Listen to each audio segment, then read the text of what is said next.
గారు కేశానపల్లి వారి జత పోటీలో ఉన్నాయి. దేవరా వర కుడివైపు ఉన్నటువంటి దేవర, ఎడమవైపు ఉన్నటువంటి ఎల్లగిత్త వర.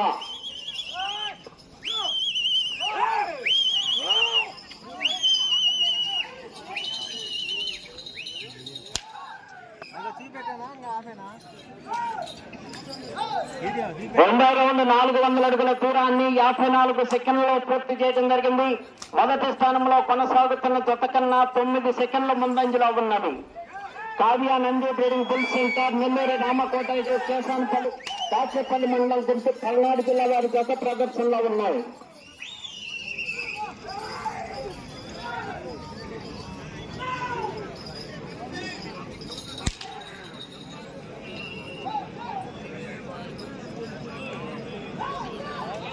మూడవ రౌండ్ 600 అడుగుల దూరాన్ని 1 నిమిషము 26 సెకండ్లలో పూర్తి చేయడం జరిగింది. మొదటి స్థానంలో